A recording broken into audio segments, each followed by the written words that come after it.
안녕하십니까 시청자 여러분. 날씨가 많이 좋아졌습니다. 이제 폭염이 아직도 그 끄트머리가 남아있긴 합니다만 가을의 냄새를 피하지 못하는 것 같습니다. 아침 저녁으로 좀 시원해져서 아마 황금의 물결 수확의 계절이 곧 돌아오리라고 싶습니다. 비슷한 예우가 될지 모르겠습니다만은 소위 이재명의 사법 리스크와 관련된 그 거대한 어떤 재판, 수사, 그런 것도 이제 그 마지막을 향해서 달리는 것 같다. 뭐, 드라마로 해서는 삼막, 사막, 오막까지 있죠? 오막, 오장이든 간에 하여간 그 마지막을, 달리고 있는 듯이 보이는데, 그의 이제 결정적인 문제는 김만배의 그 위증 인터뷰. 이것이 세상에 다 폭로됐습니다. 그러니까 저는 엊그제 그 오근호 동지의 우리나라의 대통령 후보가 됐던 사람들의 여러 가지 그 어두운 과거, 그리고 거기서 벌어지는 어떤 음모 혹은 의문, 이런 문제에 대해서 깜짝 놀랄 만한 실상을 여러분에게 소개해 드렸는데, 이 역사가, 우리나라 역사가 어떤 의미에서 거대한 음모에 의해서 진행된 것 같다. 그런 느낌을 떨쳐버릴 수가 없습니다.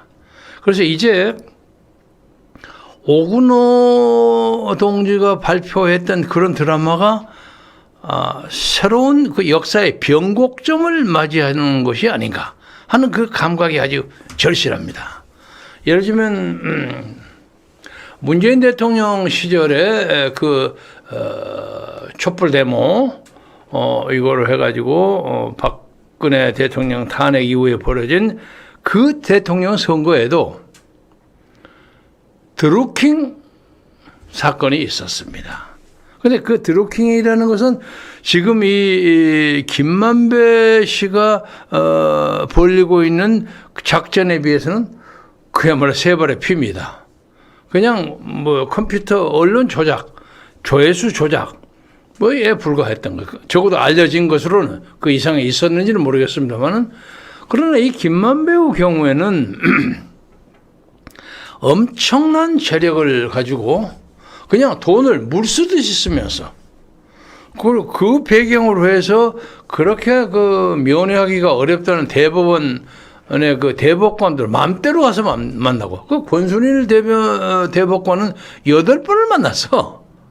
8번 만났는데 뭐하러 들어갔냐면 이발하러 들어갔다고 거짓말을 둘러대고 갔단 말이야.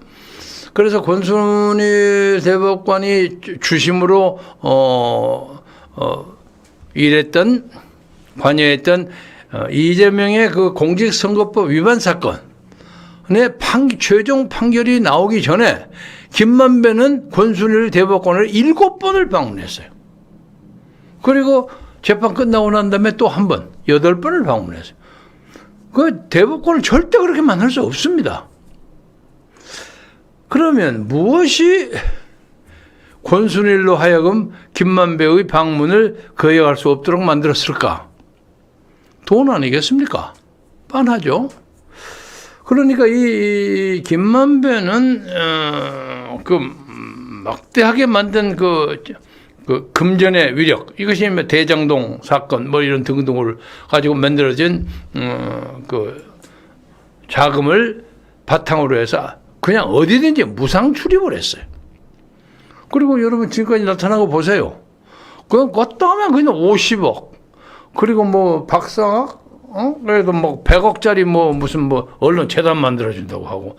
아니, 책 3권 주고 1억 6천만 원인가를 그냥 던져주는 정도니까 누가 거기 안 따라가겠습니다. 어지간한 사람은 다 가죠. 그래서 제가 엊그제 방송하면서 김만배는 이재명과 경제적 공동체뿐만 아니라 정치적 공동체하고 같이 겸해 있다. 그 대선에 깊이 개입을 했죠. 드루킹 김동원이가 그렇게 개입하지 못했습니다. 그 사람은 그냥 그 컴퓨터 조작, 그것에 매달렸을 뿐이지 그가 무슨 돈을 가지고 다른 정치적 공작을 했다는 것은 적어도 지금 밝혀진 것이 없습니다. 그런데 김만배는 뭐 컴퓨터 조작, 여론 조작, 그러니까 컴퓨터 조작이 아니라 컴퓨터에 실리는 뉴스로 조작한 거. 그리고 컴퓨터로 조작하고, 그리고 거기에 있는 그 당사자들의 발언도 조작하고. 그러니까 이 사람은 돈뿐만 아니라 경제적인 것도 다 했죠. 그러니까 사실상 이재명의 대통령 당선의 실질적인 선거대책위원장이에요. 그래서 제가 둘이를 운명 공동체라고 제가 불렀습니다. 그런데 그 많은 꾀를 공작, 개교를 무릅쓰고도 진실의 형태가 슬슬 나타나기 시작하는데 그 이제 가장 최근의 것이 윤석열 검사 만나가서 커피 한 잔 먹고 와라 하는 공작이 백일화에 드러났습니다. 이야말로 속담을 빼도 박도 못하게 되어 있어요. 그래서 저는 이제 이 역사의 이 암흑의 드라마를 파헤치기 위해서는 가장 중요한 인물이 김만배와 이재명입니다. 근데 이 두 사람이 갑자기 그냥 어떻게 이상하게 자해행위 같은 걸 해가지고 없어져 버리지 않을까 걱정이 돼요. 그래서 정부는 우선 김만배의 신병을 확실하게 보호해야 합니다. 아마 오늘 새로운 아마 구속 연장 신청을 할 예정인 것 같아요. 왜냐하면 오늘부로 해서 1차 그 구속 기간이 만료됩니다. 그런데 행여나 법원에 가서 멍뚱한 판사가 구속 만료됐으니까 이제 풀어준다 하고 판결이 나면 이게 큰일 납니다. 김만배가 어디로 갈지도 모르고 어떻게 자유할지도 모르고 아니면 우스운 상성으로 어떤 사람에 의해서 자살을 당할 가능성도 있습니다. 위험합니다. 그래서 김만배를 반드시 보호해야 합니다. 만약 그 경우에 그런 사태가 벌어지면 24시간 보호해야 합니다. 감시하고. 그래서 가능하면 다시 그가 구속기간이 연장돼야 한다. 이것을 이 방송을 혹시 들을지 어떨지 모르지만 구속 여부를 심판하는 그 판사들이 반드시 명심해야 한다 하는 생각을 강조하고 싶고, 또 하나는 이와 관련해서 이재명 대표가 그동안 벌였던 여러 가지의 그 드라마, 소유, 뭐, 다른 사람 얘기하면 전부 황당한 소설 쓴다고 주장하는데, 제가 보기에는 이재명이가 소설 쓰는 것 같아요. 단편 소설 여러 가지 붙이는 거야. 그런데 그것도 한계에 도달했어요. 그리고 여러 가지 방법으로 구속을 피하기 위해서 수많은 방법을 썼어. 근데 이제 국회 구속 동의안도 피하기 어렵다 하는 판단까지 섰어요. 그러니까 자기 동료 의원들도 믿기 어렵다 하는 판단이에요. 그래서 이제 그걸 이기기 위해서 국회가 열리지 않는 기간에 구속을 당하면 국회가 열리고 난 다음에 그 다음에 자기 더불어민주당 의원의 수를 이용해서 석방 결의안을 통과시키면 또 풀릴 수 있어요. 그런데 석방 결의안 투표는 비밀 투표가 아닙니다. 국회 법안 통과하는데 그 간판 있죠. 거기에 탁 누르면 찬성 반대가 딱 글씨가 나옵니다. 그러니까 뭐 구속 제적 299명인가 지금 그 중에서 뭐 참석 예를 들면 뭐 200명 참석의 몇 분의 1 이상이 되면 구속이 된단 말이에요. 그러니까 누가 찬성하고 반대하고 다 보이는 거야. 그러니까 내일 모레 지금 선거가 있고 아직까지는 이재명 대표가 공천권을 휘두를 걸로 많은 사람이 생각하고 있는데 그 사람한테 잘못 보이면 큰일 나잖아요. 그러니까 비명계를 할지라도 할 수 없이 구속동의를 반대할 가능성이 있어요. 그것을 이용해 보려고 한 거야. 그런데 이제 검찰도 빠꿈이 아닙니까? 이재명이 술을 알거든. 그래서 국회가 열리지 않을 동안에 구속연장 집행은 안 하겠다고 생각하고 있단 말이야. 그러니까 이제 계속 시간을 가지고 뭐 며칠에 오라 하니까 며칠에 안 간다 해요. 지금 현재 어떻게 되냐? 이번 주에 출석할 것을 6일 재통보해서 오늘 6일인가?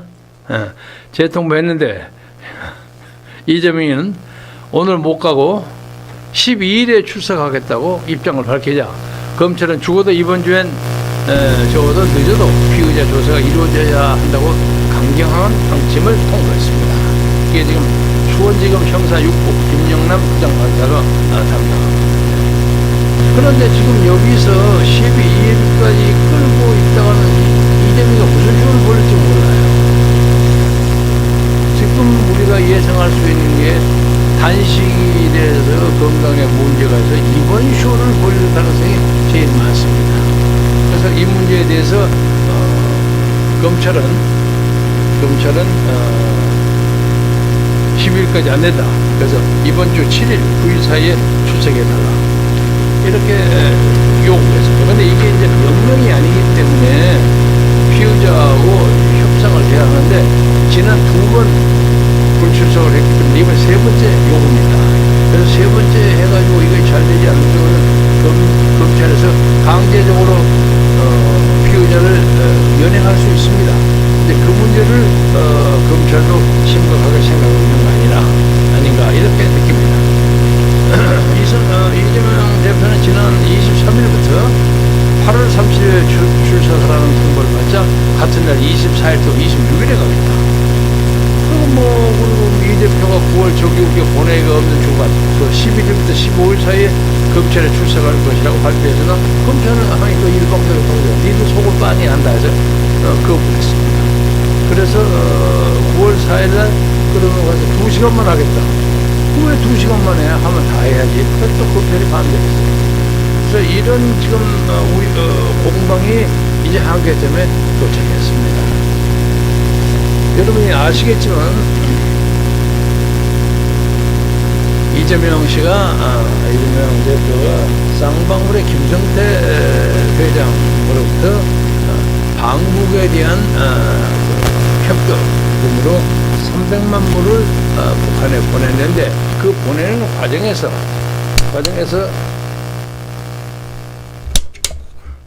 왜 잘 안 틀어졌어요? 보내는 과정에서 이재명 대표가 그걸 알았느냐 몰랐느냐 하는 문제입니다. 응? 됐어요? 우리 방송에 약간의 문제가 있었습니다. 잘 들리죠? 그래서 그런데 이제 일반적인 상식으로 얘기해봐서 돈을 300억 달러나 300만 달러죠. 잘못했습니다. 300만 달러, 우리나라 돈으로 한 30억, 요새로 돈으로 30몇 억 되죠. 그렇게 많은 돈을 북한의 방북에 대한 사전 어떤 호의 표시라고 할까? 그런 것으로 보낸 돈을 당사자인 이재명이가 몰랐다는 게 이게 말이 안 되죠. 그렇잖아요. 말이 안 돼요. 그리고 제가 얼마 전에도 소개를 했습니다마는 1999년에 제가 북한을 갈 때도 저는 거의 정부의 공식 사절 비슷할 정도의 입장에서 갔어요. 그리고 당시에 북한의 김정일 정권은 남한으로부터 무엇인가 거의 공식 비슷한 사람이 와서 앞으로 당시에 예정되어 있었던 정상회담 문제에 대해서 누군가가 협의를 하기를 바라는 그런 입장이었어요. 누군가 오기를 바라는 입장이었어요. 그럼에도 불구하고 맨입으로는 못 와 이라는 거예요. 그래서 제가 그때 무슨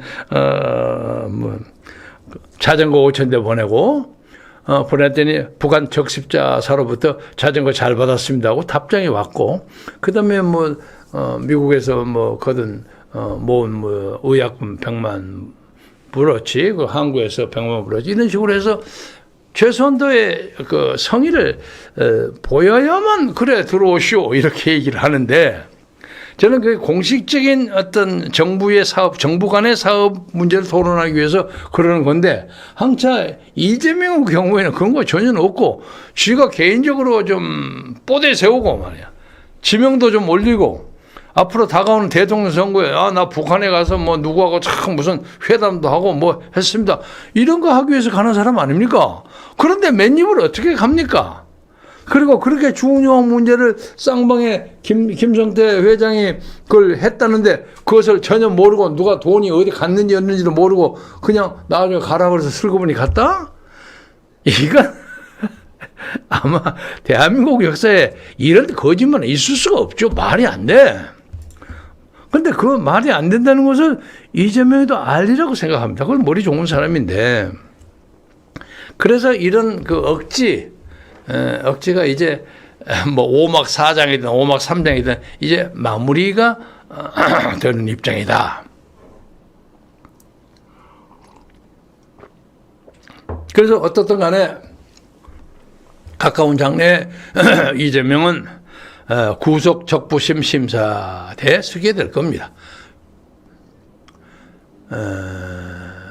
국회를 통과하든 국회 통과하지 않고든 간에 하여간 적부심 심사를 수원지검의 영장 그 발급 담당하는 판사 앞에서 심사를 받게 되리라고 봅니다. 그런데 일단 받게 되면 이재명 씨가 보기에는 자기가 구속을 피하기가 좀 어렵다 하는 생각이 들어서 아마 그 다음에 있는 마지막 카드가 이번이 아닐까 싶은데, 그런데 지금 뭐 오늘 단식 5일째인데 자기 스스로 오늘 아침에 자기 지지자들에게 그렇게 얘기해. 나 아직 쌩쌩합니다 이랬단 말이에요. 그러니까 갑자기 아파서 세상을 떠난 사람이 아니고서야 그렇게 예상 없이 그냥 입원을 할 수는 없는 거 아닙니까? 그래서 앞으로 지금 이재명의 거취는 갈 길이 뻔합니다.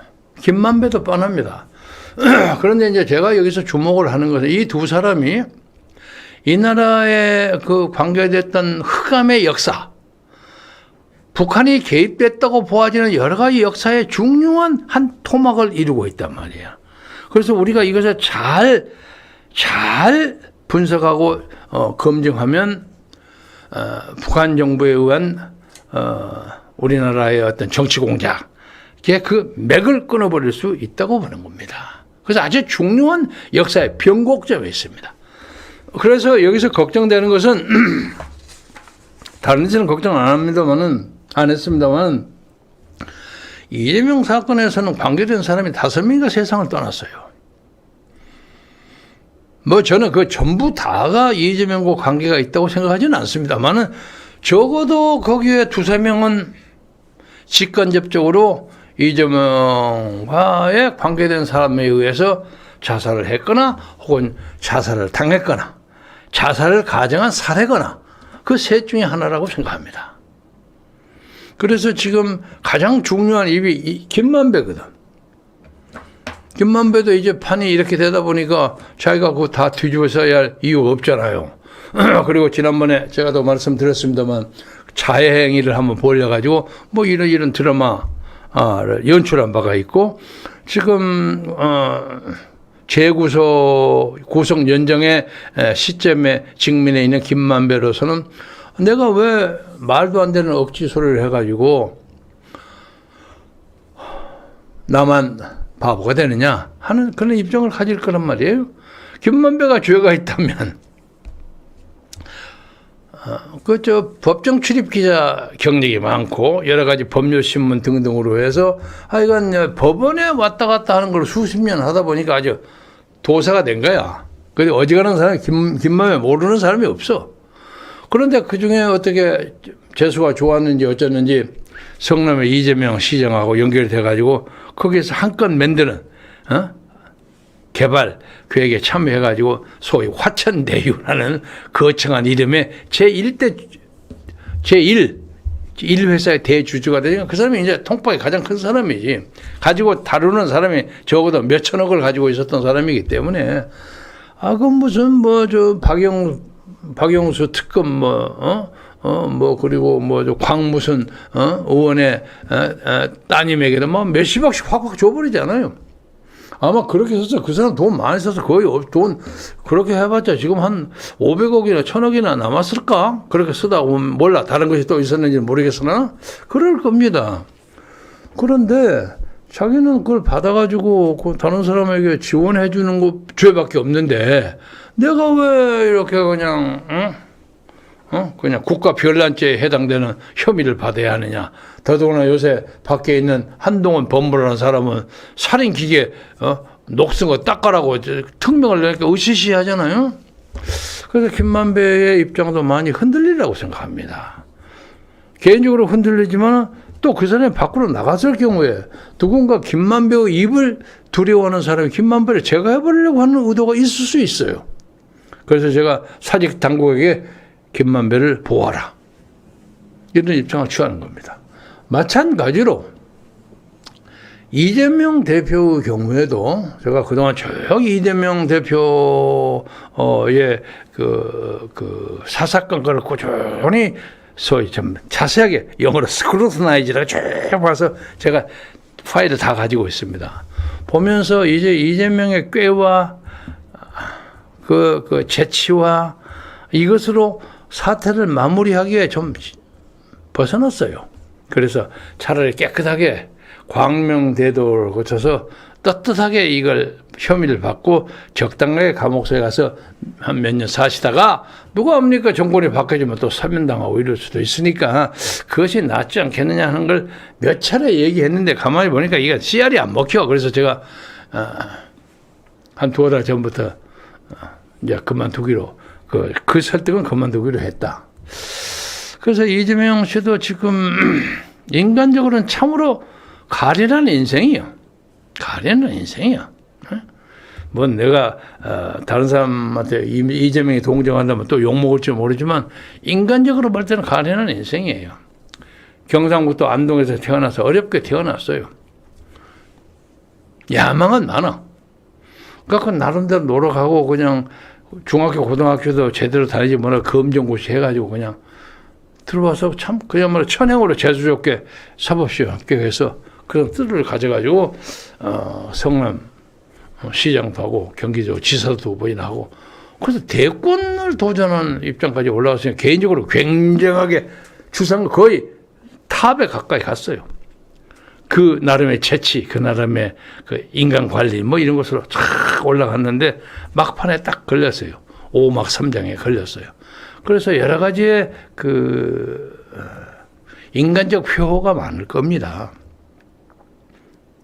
그래서 스스로 내가 이렇게 비굴하게 이렇게 재판에 끌려다니고 이럴 바에야 내가 차라리 없어져 버리는 게 낫지 않느냐는 생각도 가질 수 있다고 생각해요. 그렇지만 그것은 역사를 올바르게 사는 방법이 아니라고 생각합니다. 이재명 씨에게도 내가 공부하고 싶은 것은 적어도 이 문제에 대해서 확실하게 안 밝혀질 수가 없어. 이재명이가 이 세상에 존재하지 않더라도 다 드러나게 되어 있어요.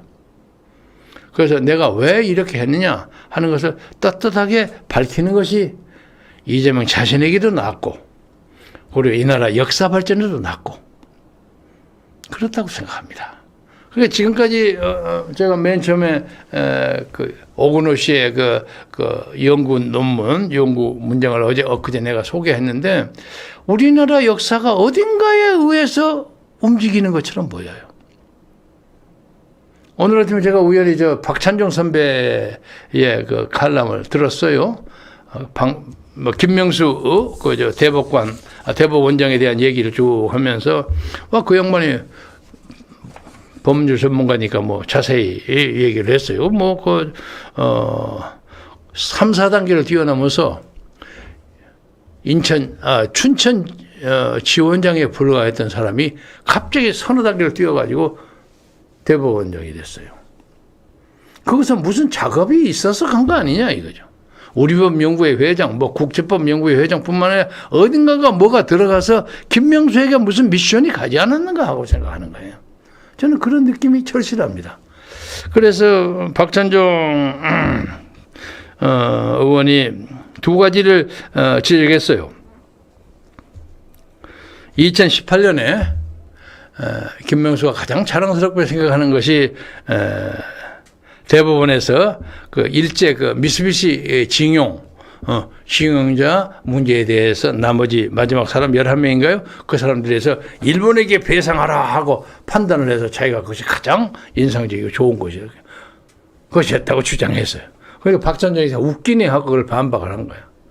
이 일본의 미쓰비시뿐만 아니라 일본의 모든 그런 것은 1965년에 한일 회담 정상화 청구권 자금은 일단 끝난 겁니다.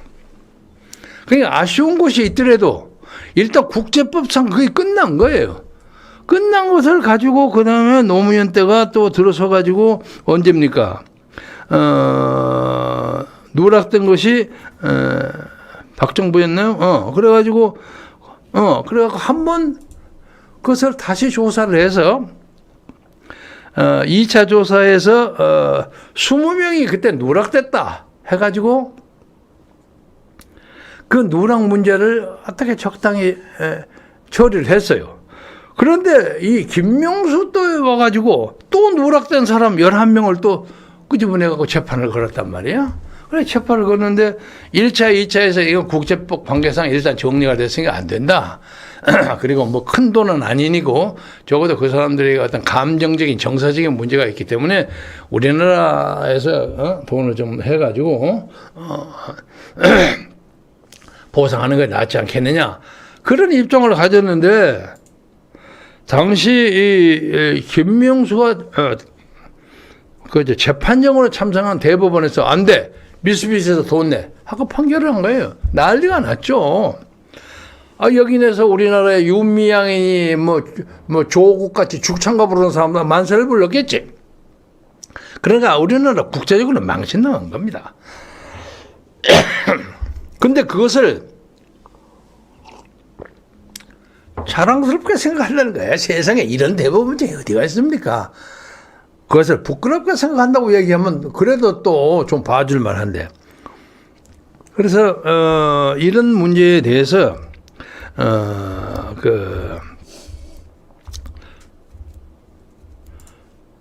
대법원장이 이제 언제입니까? 9월 20일 날? 9월 24일 날 퇴임합니다. 아마 사법적 판단을 피하기 어려울 겁니다. 그 두 번째 문제, 박찬종 변호사의 주장.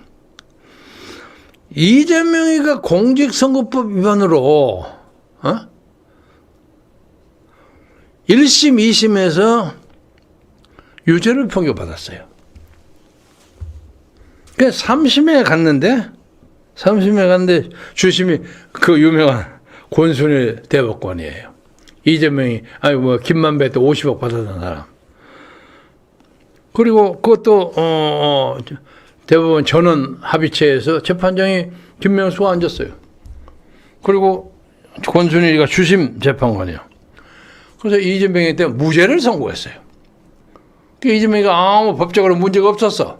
만약 그런 사태가 없었지 1심, 2심 그대로 올라가서 그 이유 없다 하고 기각 혹은 각하시켰으면 오늘의 이재명이 전혀 불가능했습니다.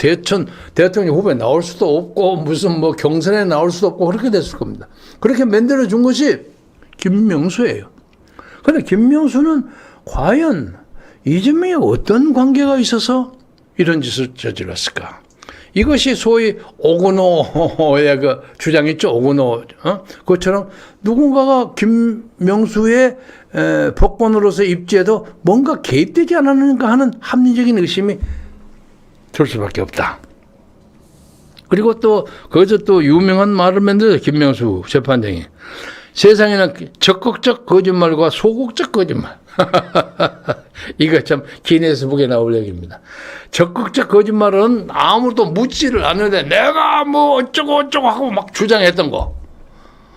나는 그 사람을 정말로 잘 알고 어쩌고 뭐니 이렇게 얘기했는데 소극적 거짓말이라는 것은 누가 그 이재명이 나 그 사람 잘 모릅니다. 이건 소극적 거짓말이라는 거야. 그걸로 이재명에게 무죄를 때려준 겁니다. 그래서 박찬종 결론처럼 하늘이 용서치 않을 것이다 했더라고요. 그래서 저는 이 모든 것, 예를 들면 노무현 대통령 시절에도 저는 그때 멋모르고 노무현 대통령 캠프에 참여하고 있었습니다만은 그때 그 무슨 이회창의 병역 비리 문제 우리는 사실이라고 생각했죠. 하도 뭐 적극적으로 넘어들고 뭐 전 국방장관 했던 사람도 나와서 막 하고 나는 보니까 이거 진짜 그러는 거다 하고 생각을 했죠. 그때부터 시작한 것이 쭉 와가지고 드루킹 사건에서 딱 그게 보이지 않았어요? 그런데 드루킹 사건의 문재인 당선 문제에 있어서는 그 조사가 충분치 않게 됐다고 생각합니다.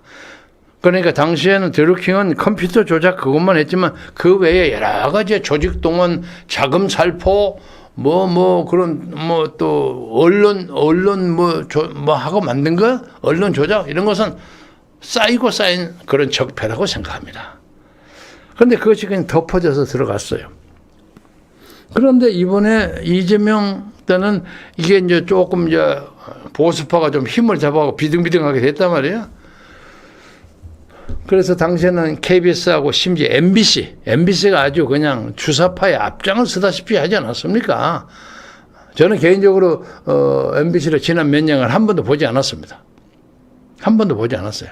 한때는 MBC 라디오에 1년 동안 출연도 하고 그랬는데 그냥 관계를 끊어버렸어요. 저것들 거짓말로 아주 무장한 놈들이다 해서 안 해버리고 마는데 아무튼 이런 등등으로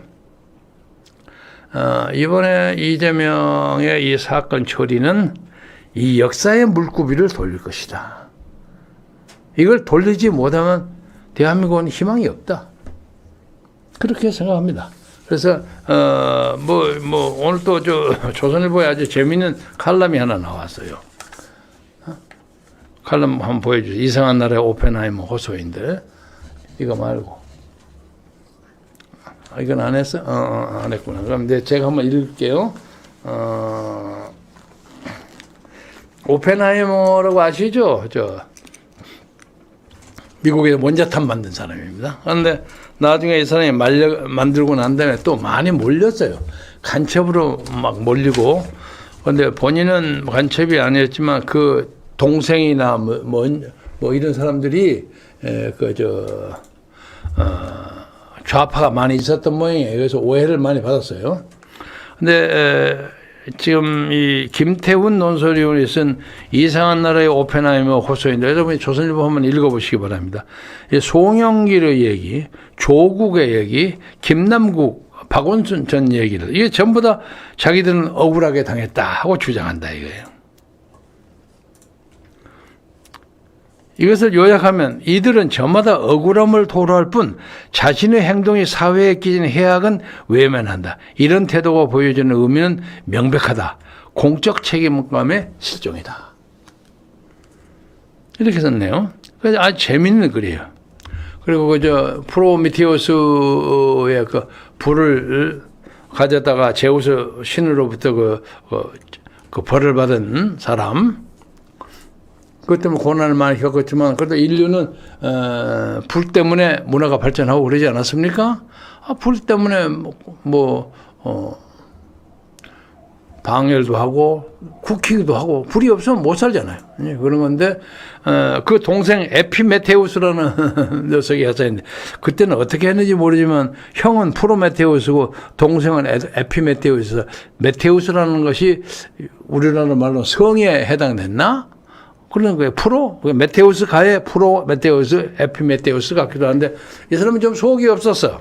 속이 없어서 그 유명한 미인한테 그냥 빠져가지고 나라를 막 베리게 만들었어요. 판도라라는 그 여자한테 꼬심을 당해가지고 그걸 열어가지고 인류에게 많은 해악을 준 그런 것을 썼더라고요. 여러분이 찾아보시면 아마 상당한 교양 정진에 도움이 될 겁니다. 제가 이제 말씀을 마무리하면서 드리고 싶은 것은 정부 당국에서 지금 한동훈 법무 쪽에서 지금 만지고 있는 이 이재명 사건의 수사가 간단한 사건이 아니에요. 역사를 바꾸는 사건이에요. 그래서 그런 의미에서 요새 저는 제가 친애하는 후배입니다만 이동관이가 이제 방송위원장 들어가고 좀 든든하게 생각합니다. 그래서 이 역사에 제발 북한에 의해서 지령받고 돈 받아갖고 자리 잡아가지고 여기서 사회를 뒤집어 엎으려고 하는 그런 짓거리하는 집단이 더 이상 발붙이지 못하게 윤석열 정부에서 책임지고 해내기를 바랍니다. 그래서 이 사건이 소위 옛날에 드루킹 사건보다도 더 큰 국가의 명운을 좌우하는 사건이다. 누구 한 사람 살고 죽고 하는 문제가 아니에요. 그러기 위해서 우선 옳든 그러든 간에 옳든 그러든 간에 문제 사나이 김만배, 이재명을 잘 보호하십시오. 잘 보호하시고 행여나 그 사람이 행방불명이 되거나 그렇지 않게 하고 특히 김만배를 잘 설득하면 한국 사회의 새로운 방향을 맺는데 역설적으로 큰 도움이 되리라. 이렇게 생각합니다. 그 사람들 뭐 이뻐서 내가 보호하라는 얘기가 아니라 진실의 늪에 가까이 가기 위해서는 건너야 할 다리가 있어야 합니다.